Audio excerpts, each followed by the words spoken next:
The news broke like a thunderclap. It arrived not with a storm, but on a clear, unassuming day, a digital shockwave rippling across phone screens without warning. It was sudden.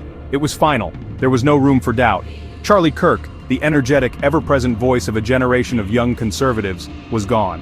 His face was a fixture on campus stages and cable news panels, his voice a constant stream of commentary that defined the online political battleground for millions. At just 32, he had fallen silent. He had built an empire. Turning Point USA, his signature creation, was more than an organization. It was a cultural force, a sprawling network on thousands of campuses. It was a sophisticated pipeline identifying and training a new wave of activists, channeling their passion directly into the heart of the conservative movement. His death, attributed to a sudden medical event, left a void, both immediate and profound. The silence that followed was deafening. It wasn't just the absence of a voice. It was the sudden halt of the driving energy that animated an entire political ecosystem. Across campuses and social feeds, his daily commentary simply stopped. The silence echoed with frantic questions. How? Why? What happens now? For his vast audience, it was a moment of collective shock and deep, unsettling uncertainty. His followers were left reeling. He had been their guide, translating intricate debates into clear, powerful messages. He was their champion, the voice that translated ideas into shareable fire, extinguished in an instant. They had lost their standard bearer. The shockwaves radiated outward. From Congress to diners, the reaction was disbelief. For allies, it was a tragedy. For opponents, a moment of complicated reflection. His absence created a jarring quiet, forcing a reevaluation of the political landscape he had so profoundly shaped. Beneath the public statements, a power vacuum began to form.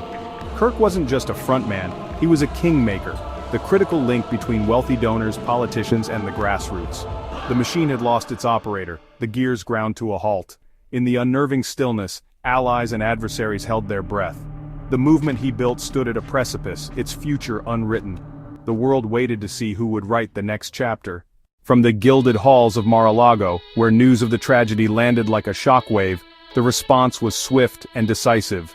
There was no time for prolonged mourning. The political calculus was immediate. Donald Trump, a master of political theater and crisis management, understood the gravity of the moment instinctively. The loss of Charlie Kirk was more than just losing a key ally. Kirk was the charismatic bridge to a younger, fiercely loyal generation of conservatives. His absence created a dangerous power vacuum, one that threatened to splinter the very foundation of the MAGA movement. Within hours, a video statement was being prepared. The setting was carefully chosen, the lighting somber, the message meticulously crafted. It was a performance of controlled grief, somber, yet powerful. Trump appeared not as a defeated leader, but as a patriarch steadying his family in a storm. He eulogized Kirk, calling him a fearless American warrior, a patriot taken far too soon. The language was deliberate, framing Kirk's legacy not as an ending but as a torch to be passed on. And then came the core message, a directive disguised as a plea. Unity, not division. This was the moment to close ranks. The only way to truly honor his legacy, Trump declared, was for the movement to stand together, stronger and more united than ever before. It was a call to arms, channeling grief into renewed purpose. Behind the scenes, a clear strategy took shape. This was not a time for retreat. The answer was a rally. A plan was drawn up for a national series of events, a tour that was part memorial, part mobilization. Each stop would serve a dual purpose, to mourn a fallen soldier and to rally the troops for the battles ahead. Through it all, he positioned himself as the indispensable center, the only figure with the authority to hold the sprawling coalition together. He made a solemn vow: nothing that Charlie Kirk fought for would be in vain. But unity required absolute control of the narrative.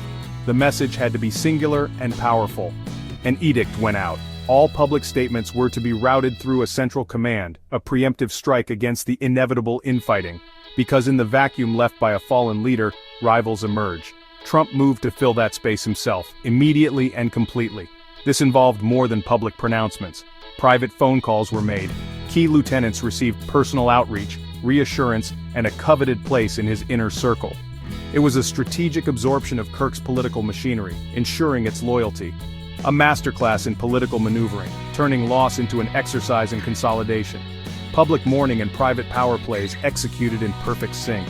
The subtext of every gesture was clear. We are all in this together, and I am your leader. The movement, he declared, would not falter, it would not break. Under his command, it would march on. In a world saturated with political commentary, one voice cut through with startling clarity. It was not a politician, not a pundit.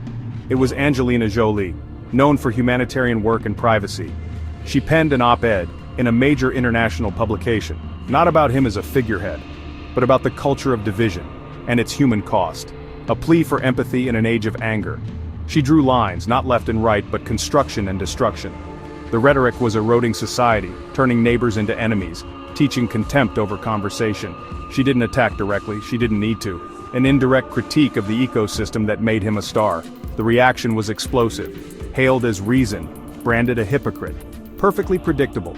She changed the conversation toward the nature of public discourse. Her influence mattered because she was an outsider, appealing to humanity, compassion, global citizenship.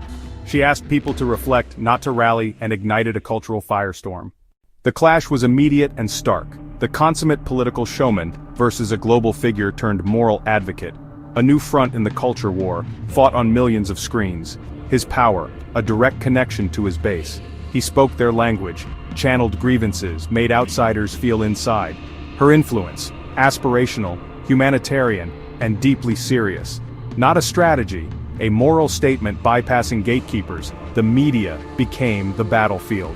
Echo chambers reinforced prior views. Her critics saw a privileged elite, her supporters a brave truth-teller, not even the same conversation. Entertainment and politics indistinguishably blurred. With Kirk gone, the empire was up for grabs.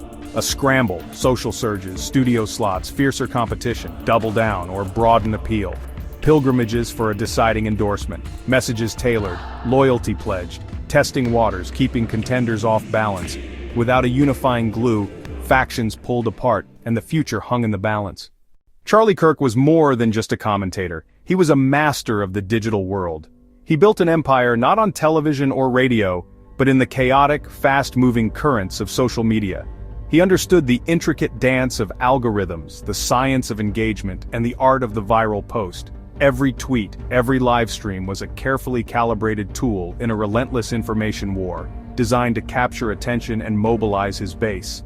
His sudden death didn't just silence a voice, it created a massive content vacuum. The daily rhythm of outrage and affirmation that had sustained millions simply stopped. In its place, a deafening silence, followed by pure disarray. Kirk had been the central node, the singular filter through which all narratives were processed. Without him to direct the flow of information, conspiracies spread like wildfire. On X, his digital town square. On Telegram, in encrypted channels that became echo chambers of fear. Wild claims of intricate political plots. Renewed baseless blame for vaccines. A rotating cast of imagined enemies. It was a cacophony of leaderless noise with every voice shouting to be heard. A host of would-be successors rushed in to fill the void. Podcasters, influencers, even politicians tried to claim his mantle, but none possessed his unique blend of charisma and perceived credibility. What was once a unified digital army, marching in lockstep, quickly splintered into warring factions. The infighting was public and brutal. Without its central command, coordination faltered. The ability to set the day's agenda, to force the mainstream media to react, slipped away. Organizing real-world events became nearly impossible. The core narratives grew muddled and contradictory. The digital soldiers had lost their general, and with him, their marching orders. The mainstream media faced a dilemma: how to cover the implosion of a movement without amplifying its most dangerous elements. The result was a complete bifurcation of the story. On one side, reports focused on dangerous radicalization. On the other, a narrative of martyrdom. There were no shared facts, only competing realities. For his followers, grief gave way to anger and fracture. Sides were taken. Two camps emerged: the purists, who wanted to burn the system down, and the reformers, who argued for a more strategic path from within. The weeks following his death will be remembered as a turning point. It exposed deep fissures within the movement, but more importantly, it laid bare the profound fragility of politics built around a single personality. The battle for public opinion now lives everywhere, in every feed, on every screen. The question that remains is far larger than any single leader. When the very concept of truth is contested, can a divided nation find common ground? The future is unwritten, and the path forward is dangerously unclear.